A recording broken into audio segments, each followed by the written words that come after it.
नमस्कार, good evening, Ram Ram साथियों। स्वागत है आपके अपने यूट्यूब चैनल द टीचर सब पर। मैं मोहित दीक्षित आज आपके सामने लेकर आया हूँ राष्ट्रीय आंदोलन के दूसरे चरण, जिसे उग्रवादी चरण कहते हैं, उसके बारे में मैं आज आपको पढ़ाने वाला हूँ, जिसका टाइम पीरियड आप देखेंगे तो 1905 से 1919 है। आज की क्लास शुरू करने से पहले सर्वप्रथम आप सभी को रक्षाबंधन के पावन पर्व की हार्दिक शुभकामनाएं। आई होप आप सभी ने आज के इस पावन पर्व को बहुत ही सुख समृद्धि के साथ मनाया होगा। शुरू करते हैं आज की अपनी इस क्लास को बिना किसी देर के। तो मैंने आपको इसके पिछली क्लास में प्रथम चरण जो कि उदारवादी चरण था 1885 से 1905 उसके बारे में पूरा बताया था, पर फिर भी मैं आज आपको उस चरण का रिवीजन करा देता हूं, जिससे कि आप आज की इस क्लास को अच्छे से कनेक्ट कर पाएँ। तो मैंने उस क्लास में आपको जो है कांग्रेस की स्थापना के साथ शुरुआत की थी। कांग्रेस की स्थापना 1885 दिसंबर 1885 में सर ए ह्यूम के द्वारा की जाती है, जिसका प्रथम अधिवेशन मुंबई में 28 दिसंबर 1885 में आयोजित किया जाता है, जो कि ग्वालियर टैंक के गोकुलदास तेजपाल संस्कृत विद्यालय में आयोजित होता है, जिसके अध्यक्ष दादा भाई नौरोजी थे। इस अधिवेशन में टोटल 72 सदस्यों ने भागीदारी प्रस्तुत की थी अपनी। अगर कांग्रेस की बात करें तो कांग्रेस का जो मोटिव था, मतलब कांग्रेस को स्थापित करने का जो मोटिव था अंग्रेजों का, वो ये था कि लॉर्ड डफरिन जो थे उस समय के वायसराय, उनका कहना था कि जो भारतीयों में असंतोष है उसको पनपने जो पनप रहा है अंदर, उसको बाहर लाने के लिए एक संस्था होनी चाहिए, भारतीयों की संस्था होनी चाहिए, जिससे कि उनका जो असंतोष है उनके अंदर वो प्रस्फुटित हो सके। इस वजह से कांग्रेस की स्थापना हुई। इसके लिए एक बहुत ही फेमस सिद्धांत जिसे सेफ्टी वालों का सिद्धांत कहते हैं, उसे लाला लाजपत राय ने दिया। उनकी बुक यंग इंडिया में यह प्रकाशित हुआ था, सेफ्टी वालों का सिद्धांत। तो इसके बाद जो है मैंने आपको राष्ट्रीय आंदोलन के उदारवादी चरण के बारे में बताया था कि कांग्रेस की स्थापना के साथ ही भारतीय राष्ट्रीय आंदोलन का आगाज होता है, बिगुल बजता है। और बिगुल बजते समय कांग्रेस का जो कोर कमेटी थी उसमें उदारवादी नेताओं का वर्चस्व होता है उस समय के 1885 में। इन उदारवादी नेताओं में अगर बात करें तो प्रमुख नामों की, तो दादा भाई नौरोजी, सुरेंद्र नाथ बनर्जी, गोपाल कृष्ण गोखले, फिरोज शाह मेहता, मदन मोहन मालवीय जैसे बहुत सारे बड़े नेता जो कि अच्छे शिक्षित नेता थे, इनका जो है भरमार थी। और उस समय अगर बात करें कांग्रेस की, तो कांग्रेस में उदारवादी नेताओं में अधिक शिक्षित और शहरी लोग थे, जिनमें से वकील, पत्रकार और प्रोफेसर टाइप के लोग थे। तो वो लोग जो है जिनकी कार्य प्रणाली में कांग्रेस के ये लोग अधिवेशन बुलाते थे और अंग्रेजों के खिलाफ कोई प्रस्ताव पारित करते थे। प्रस्ताव पारित करने का मतलब यह नहीं कि वो बहुत प्रोपोगंडा तैयार करते थे, वो नम्रता पूर्वक वो प्रस्ताव देते थे, प्रार्थना पत्र, अनुनय विनय के द्वारा अपने प्रस्तावों को पारित करते थे। और इन प्रस्तावों को जनता तक पहुंचाने के लिए वो जो है समाचार पत्रों में इनका प्रकाशन करवाते थे, जिससे जनता समझे कि कांग्रेस हमारे लिए क्या कार्य कर रही है। और अगर इसी कड़ी में मैंने आपको कांग्रेस जो थी वो एक धर्मनिरपेक्ष कमेटी थी। ऐसा इसलिए क्योंकि जो इन्होंने अपने दूसरे अधिवेशन 1886 के अधिवेशन में एक पारसी अध्यक्ष बना, जिसे प्रथम पारसी अध्यक्ष काफ़ी परीक्षाओं में पूछा जाता है कि कांग्रेस के प्रथम पारसी अध्यक्ष कौन थे, तो दादा भाई नौरोजी 1886 में। फिर 1887 में जो है इन्होंने प्रथम मुस्लिम अध्यक्ष बनाया, जिसे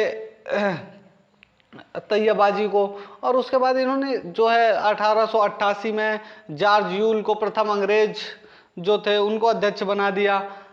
अगर उदारवादी चरण की बात करें तो उदारवादी चरण इतना ज़्यादा कोई फेमस मतलब काम नहीं कर पाया, परंतु इन्होंने जो है सिविल सेवाओं के भारतीयकरण की मांग की थी, विधानसभाओं के विस्तार की मांग की थी।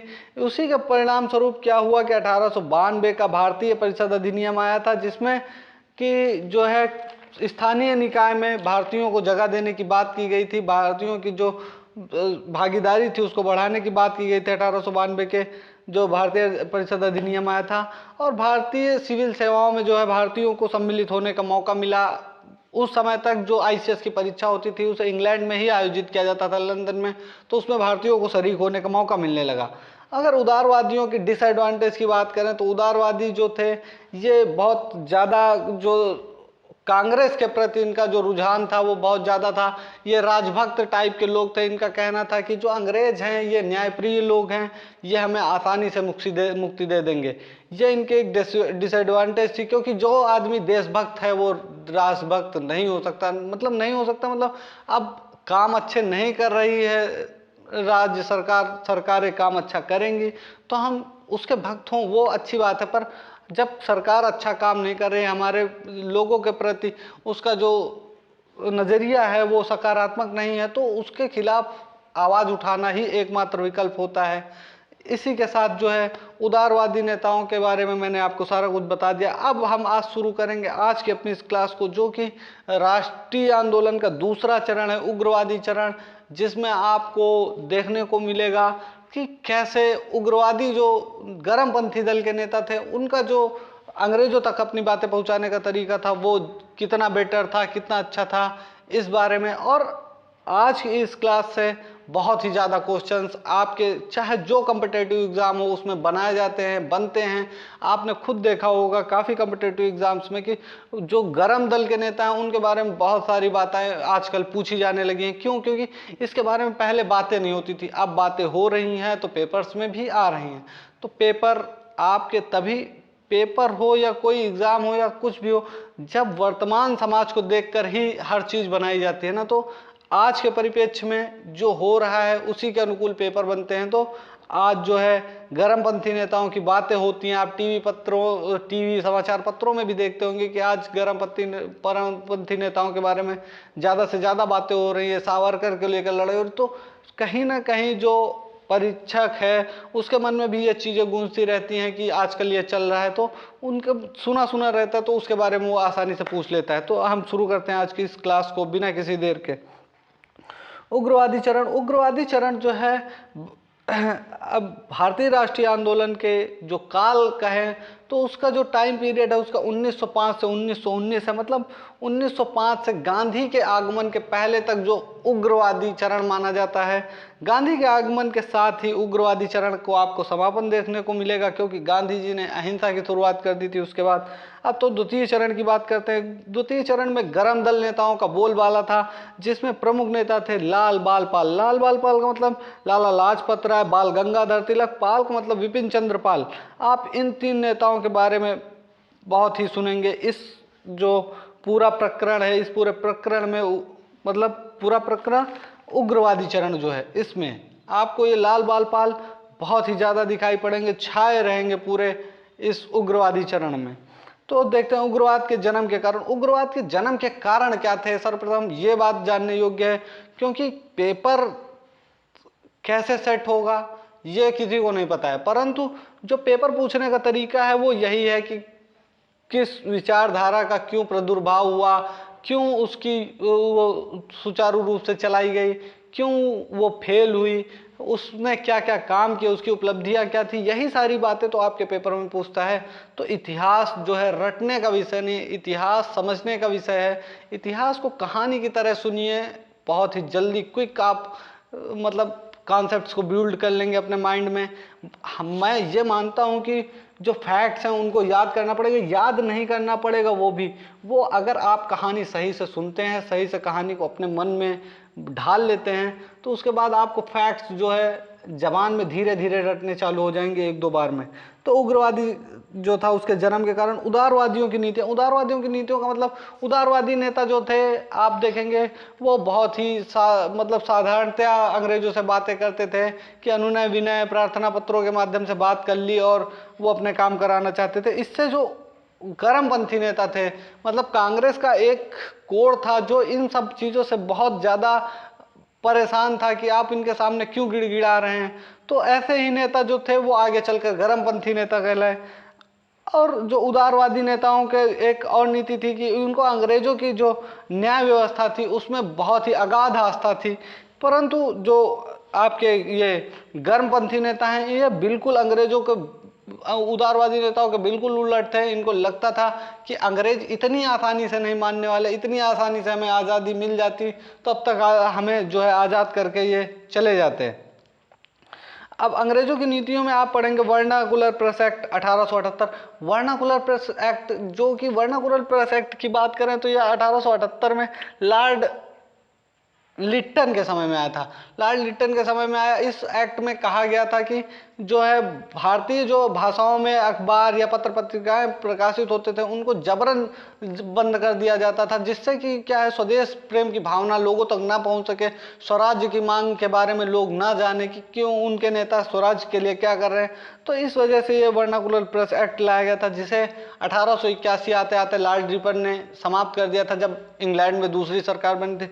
मैं आपको जब अभी अगले वीडियोज में पढ़ाऊंगा आधुनिक भारत के इतिहास में, तो उसमें मैं आपको वर्नाकुलर प्रेस एक्ट के बारे में सारा कुछ बताऊंगा। बट अभी जो मैं बता रहा हूँ ये भी सफिशियंट है कि 1878 में वर्नाकुलर प्रेस एक्ट आया लॉर्ड लिट्टन के समय में, और इसमें जो है पत्र पत्रिका मतलब देसी भाषाओं की पत्र पत्रिकाओं पर बैन लगाए गए थे, जिससे क्रांतिकारियों के विचार जनमानस तक न पहुंच सके, और 1881 में लॉर्ड रिपन के समय से बंद कर दिया गया था। अगर आप बात करेंगे विश्वविद्यालय अधिनियम, तो ये 1904 में आया था विश्वविद्यालय अधिनियम। इसको जो है इस अधिनियम के थ्रू ये किया गया कि भारतीयों की जो विश्वविद्यालयों में संख्या थी उसको घटाने का प्रयास किया गया, कि विश्वविद्यालय में जो पढ़ने जाने वाले लोग हैं ये भारतीय लोग हैं, इनकी संख्या पर किसी तरह नियंत्रण पाया जाए, इसलिए ये लाया गया था। बंगाल विभाजन 1905, बंगाल विभाजन 1905 ही जो है आप देखेंगे कि गर्मपंथी नेताओं के तलवे से आग लगाने का कारण बना, कि जो वो पहले तो उदारवादियों से कुछ मतलब खींचातानी होती थी, परंतु इतना ज़्यादा मुँह टेढ़ी करके मान जाते थे, परंतु बंगाल विभाजन के बाद दोनों गुटों में आपसी संघर्ष होने लगे थे, क्योंकि जो गर्मपंथी नेता थे वो बंगाल विभाजन को हजम नहीं कर पा रहे थे। अभी मैं आपको बंगाल विभाजन के बारे में सारा कुछ पढ़ाने वाला हूँ। तो अब देखते हैं अंतर्राष्ट्रीय कारण। अंतर्राष्ट्रीय कारणों में देखें तो अंतर्राष्ट्रीय कारण में यूथोपिया जो थी, एक छोटा सा देश है इटली के पास यूथोपिया, उस पर इटली का साम्राज्य होता था, इटली का अधिकार होता था। उन्होंने 1895 में इथोपिया ने जो है इटली को हरा दिया था। जापान ने जो है 1904-05 में जापान ने रूस को खदेड़ दिया। तो इससे कहीं ना कहीं भारतीयों के मन में, भारतीय क्रांतिकारियों के मन में एक आस जगी कि जो है जापान और यूथोपिया जो कि बहुत छोटे छोटे देश हैं, ये इन लोगों से लड़ सकते हैं, ये ब्रिटिशर्स को हरा सकते हैं, तो हम क्यों नहीं हरा सकते। आयरलैंड और तुर्की चीन में उस समय जो जनवादी आंदोलन चल रहे थे उनसे भी भारतीयों को प्रेरणा मिल रही थी, कि आयरलैंड और तुर्की चीन में जनवादी आंदोलन का मतलब इनमें लोगों के समूहों द्वारा आंदोलन किया जा रहा था, और उससे जो है ब्रिटिशर्स और ब्रिटिश सरकार को घाटा हो रहा था, वहाँ की ब्रिटिश सरकार को ना को चने चबाने पड़ रहे थे। तो इन सब चीज़ों को देखकर भारतीय राष्ट्रीय आंदोलन के जो प्रमुख क्रांतिकारी नेता थे, जो गरम दल के नेता थे, उनको भी ये जज्बा जागने लगा था कि हम लड़कर अंग्रेजों से अपनी स्वाधीनता को छीन सकते हैं। आगे देखें तो आगे है अन्य कारण। अन्य कारणों में तिलक और राष्ट्रवादी नेताओं पर, जब तिलक और राष्ट्रवादी नेताओं पर मुकदमा क्यों किया गया, क्योंकि 1905 के बंगाल विभाजन के बाद तिलक और जो आपके राष्ट्रवादी नेता थे लाला लाजपत राय वगैरह, इनने क्या किया, इनने जो है बंगाल विभाजन के विरोध में पूरे देश में एक फौज खड़ी कर दी। इस वजह से तिलक और इनके साथियों को जो है जेल कर दी जाती है, 6 साल का कारावास किया जाता है। स्वराज मांगने से नहीं बल्कि संघर्ष से प्राप्त होगा, मतलब तिलक बाल गंगाधर तिलक और ये आपके लाला लाजपत राय, इन लोगों ने कहा कि जो है स्वराज मांगने से नहीं मिलने वाला है, उदारवादियों की तरह भिक्षावृत्ति से ये स्वराज हमें आसानी से नहीं मिलेगा, स्वराज के लिए हमें लड़ना होगा, संघर्ष करना होगा, ऐसा इन लोगों का जो गरम दल के नेता थे उनका मानना था। आगे देखें तो आगे विचारधारा एवं कार्य पद्धति, मतलब गरम दल के नेताओं की विचारधारा और कार्य पद्धति क्या थी। जो गरमपंथी नेता थे वो क्रांतिकारी नेता थे, उनमें असहयोग की भावना थी, वो किसी तरह से भी अंग्रेजों का सहयोग नहीं करना चाहते थे, वो विदेशी वस्तुओं के बहिष्कार और राष्ट्रीय शिक्षा पर बल देना चाहते थे, क्योंकि राष्ट्रीय शिक्षा जो अपने संस्कृति से शिक्षा दी जाएगी उससे लोगों का तैयार होना, मतलब जो लोग तैयार होंगे वो अपने देश के प्रति निष्ठावान लोग तैयार होंगे, ऐसा ही इन लोगों का मानना था। असहयोग, धरना, कानून उल्लंघन, इन सब के कारण जो है इनकी विचारधारा थी। गरम दल के जितने भी नेता थे ये जगह जगह पर असहयोग आंदोलन करते थे, बहिष्कार करते थे और कानूनों की धज्जी उड़ा देते थे। अंग्रेज कानून बनाते थे और ये उन कानूनों को तोड़ते थे। तिलक ने जो है धार्मिक भावनाओं का भी सहारा इस आंदोलन को आगे बढ़ाने के लिए लिया उन्होंने 1894, कहीं कहीं आपको ये 1894 और कहीं कहीं 1893 देखने को मिलेगा किन्हीं किन्हीं कुछ पुस्तकों में। तो आप बिल्कुल कंफ्यूज ना होइएगा कि आपके पेपर में अगर 1894 है तो 1894 सही है, 1893 तो 1893 सही है। गणपति महोत्सव मनाना शुरू किया था और शिवाजी महोत्सव 1895 में मनाना शुरू किया था। आगे देखें तो आगे जो बंगाल में उस समय सबसे ज़्यादा राष्ट्रीय शिक्षा की ज़रूरत थी, तो बंगाल में एक राष्ट्रीय शिक्षा परिषद का गठन गुरुदास बनर्जी ने किया था। पंजाब में डीएवी आंदोलन उस समय चरम पर था। गरम दल के नेता जो थे उनके द्वारा जो डीएवी आंदोलन चलाया जा रहा था जिससे भारतीय शिक्षा में सुधार हो सके।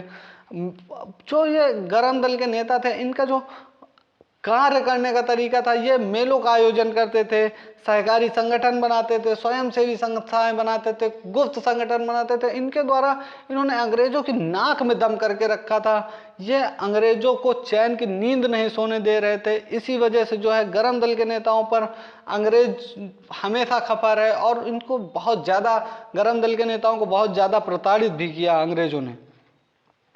अब देखें उग्रवादियों की सीमाएं, तो उग्रवादियों की सीमाओं के बारे में अगर बात करें तो उग्रवादी जो नेता थे ये धार्मिक प्रतीकों पर बल देते थे। धार्मिक प्रतीकों मतलब तिलक, जैसे बाल गंगाधर तिलक ने गणपति महोत्सव शुरू किया, शिवाजी महोत्सव शुरू किया।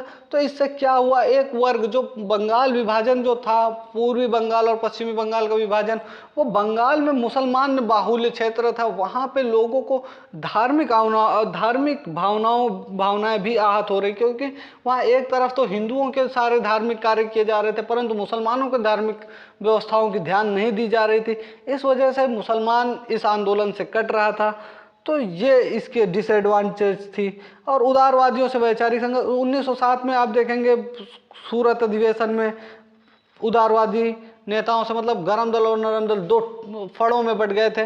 तो इससे क्या हुआ कि जो है अंग्रेजों को इस आंदोलन को दबाने का मौका मिला। जब आप अभी देखें, आपके घर में दो भाई हैं, आप आपस में हंसी खुशी रहते हैं, तो आपके सामने आपके पड़ोसी बोलने में उतनी संघर्ष मतलब साहस नहीं दिखा पाता है कि आपके सामने कुछ ऊंची आवाज में बात कर दे। परंतु जब आप भाई भाई अलग हो जाते हैं तो क्या होता है, एक दूसरे की टांग खींचने लगते हैं, तब हमारे आसपास पड़ोस के लोग ही हमारी मखौल उड़ाने लगते हैं। तो ऐसा ही था कि जो नरमपंथी नेता थे, गरमपंथी नेता थे, वो जब अलग हुए तो अंग्रेजों को एक अवसर मिला इस आंदोलन को दबाने का। अब देखते हैं बंगाल विभाजन। बंगाल विभाजन जो है ये 1905 में किया गया। बंगाल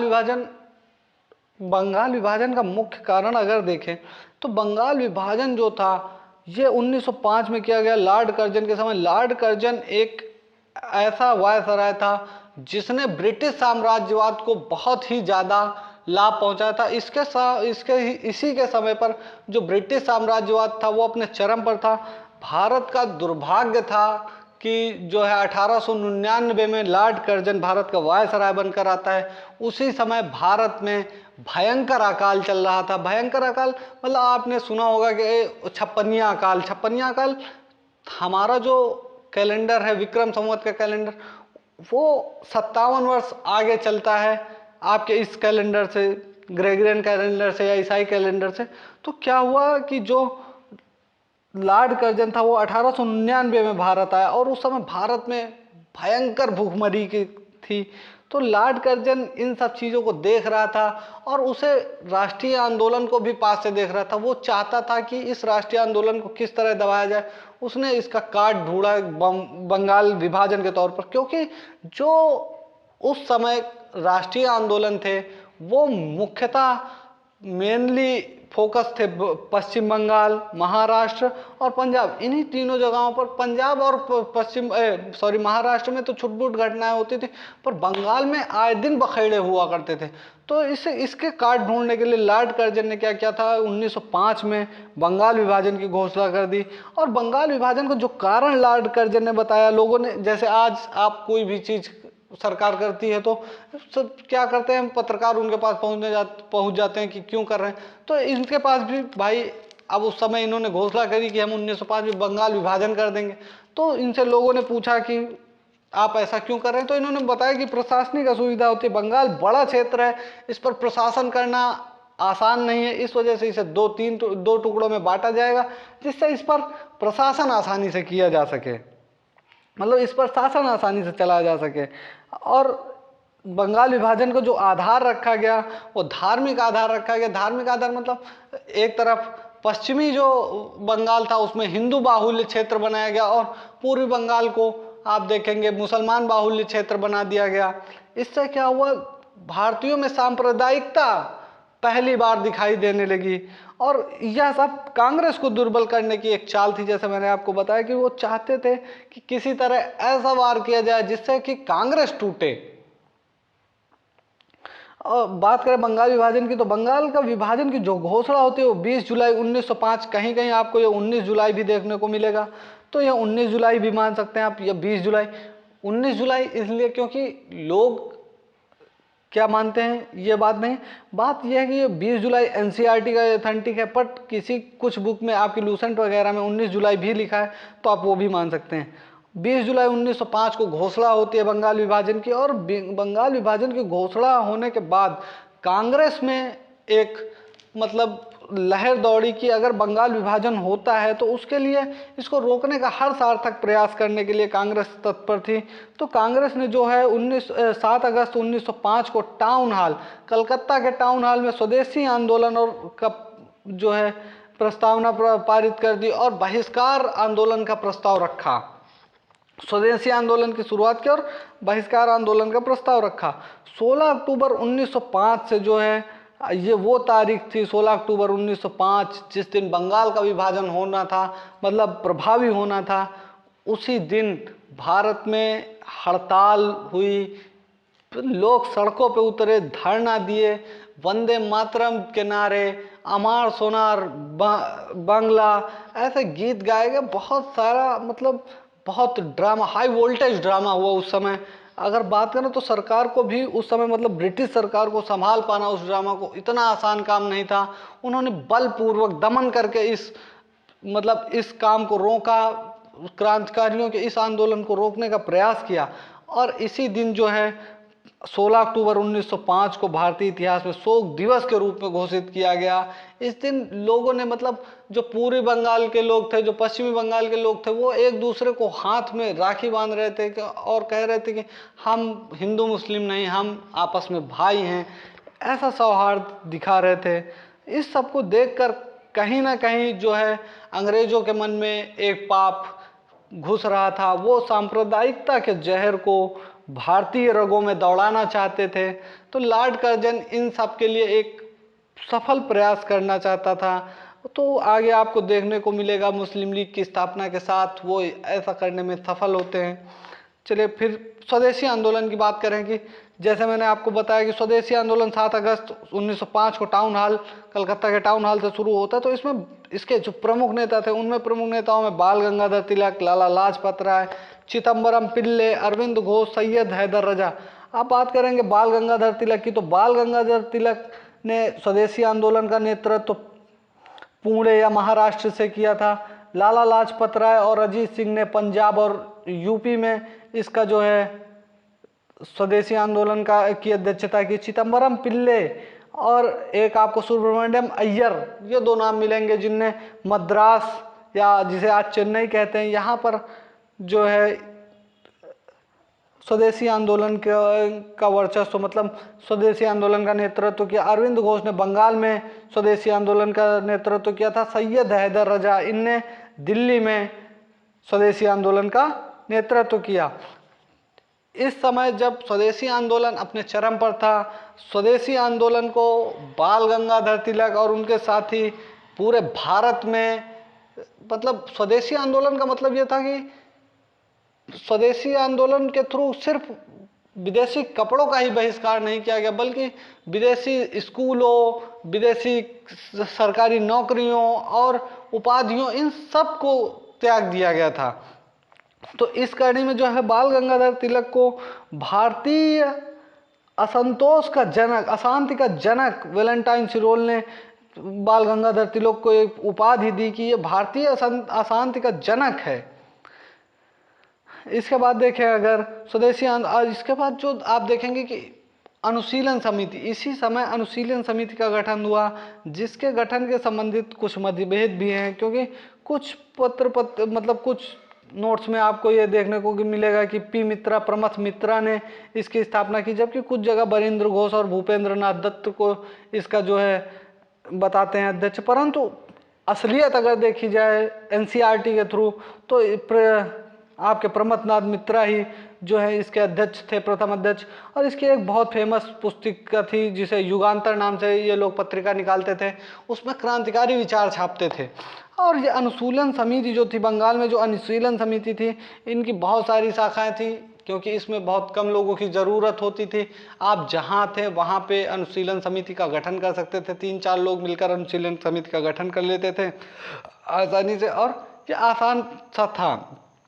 जबकि इन्होंने क्या किया, अनुशीलन समिति को क्रांतिकारियों ने जो है अंग्रेजों की नज़र में आज के व्यायामशाला या आज की जिम की तरह प्रस्तुत किया कि ये हमारे जो है जिम हैं, हम इनमें जिम करने आते हैं, हम यहाँ कोई राजनीतिक बातें नहीं करते, हम यहाँ स्वराज की बातें नहीं करते हैं, बल्कि जबकि उसके अंदर अगर देखें वहाँ जो इनके जो केंद्र होते थे वहाँ पर बाकायदा स्वराज के लिए दिन रात प्रिपरेशंस चलती थी, तैयारी चलती थी। जैसे हम आप आज परीक्षा के लिए प्रिपरेशन करते हैं, उस समय के जो लोग थे उनको जो है प्रिपेयर कराया जाता था स्वराज के लिए, तैयारियां कराई जाती थी कि स्वराज हमारी आंखों का सपना ही ना बन के रह जाए। ऐसा इन गरम दल के नेताओं का मानना था कि स्वराज हमारी आंखों का सपना ही ना रहे, हम स्वराज को छीन के इन अंग्रेजों से लेके जाएंगे, स्वराज हमारा जन्म सिद्ध अधिकार है। यहीं पर जो है तिलक ने कहा था। अब उग्रवादी जो ये गरम दल के नेता थे, इनकी जो उग्रवादी चरण है, इसका जो उपलब्धियां हैं इसके बारे में जानते हैं। तो जो उपलब्धियां हैं उनके बारे में अगर बात करें तो इसमें क्या हुआ कि जनता के मध्य जो है आत्मनिर्भरता और आत्मविश्वास आया। जब आप देखेंगे कि जनता सड़कों पर आ गई थी, क्यों? क्योंकि उनके नेता पहली बार सड़क पर थे, उन्होंने किसी बंद कमरे से राजनीति नहीं करी। सड़क पर आज भी आप देखेंगे, आज भी जब कोई नेता सड़क पर होता है तो उसके विचार के लोग सड़क पर आते हैं और उसका पूर्ण समर्थन करते हैं। अभी आप देखेंगे राहुल गांधी जी जो थे वो पूरा कश्मीर से कन्याकुमारी तक भारत को मथ रहे थे, तो उनके साथ भी लोग थे। आपने देखा होगा मोदी जी जब गुजरात में कर रहे थे अपनी रैलियां, तो उनमें उनके साथ लोग थे। क्यों? क्योंकि लोग अपने नेता के पीछे चलना पसंद करते हैं, और यही काम उदारवादी नेता नहीं कर पाए थे। उदारवादी नेता अपने पीछे जनता को नहीं खड़ा कर पा रहे थे। क्यों? क्योंकि वो बंद कमरे में अनुनय विनय के द्वारा और प्रार्थना पत्रों के द्वारा, जी हजूरी के द्वारा अंग्रेजों से अपने काम कराना चाहते थे, जो कि संभव बिल्कुल नहीं था। क्योंकि अंग्रेज इतने सीधे नहीं थे, अंग्रेज रक्त पिपासु थे, वो भारतीयों का रक्त पी जाते, उनका बस चलता तो पी ही रहे थे। अब देखेंगे आप, पहली बार उग्रवादी चरण में पहली बार जो है भारत के जो राष्ट्रीय आंदोलन है इसमें महिलाओं की भागीदारी देखने को आपको मिलेगी। पहली बार जनता में, महिलाओं में आक्रोश था इस आंदोलन को लेकर, उग्रवादी चरण में, कि हम अपने स्वराज को लेकर रहेंगे। ऐसा भारत की महिलाओं के अंदर भी ओतप्रोत ये भावना हो चुकी थी।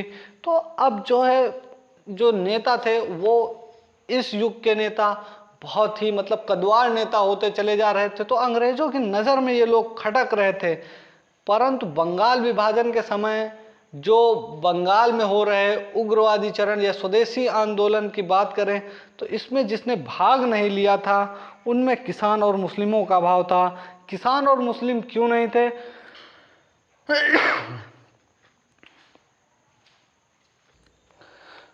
सॉरी, जो मुस्लिमों का अभाव क्यों था? क्योंकि मुस्लिम जो थे, मुस्लिमों को लग रहा था कि जो जैसे बंगाल विभाजन के समय आप देखेंगे कि तिलक वगैरह ने जो है धार्मिक भावनाओं का प्रचार किया था, तिलक जी वगैरह ने, तो इससे क्या हुआ कि मुस्लिमों को लगा कि यह हिंदुओं का जो है आंदोलन है, इसमें हम क्यों शरीक हों।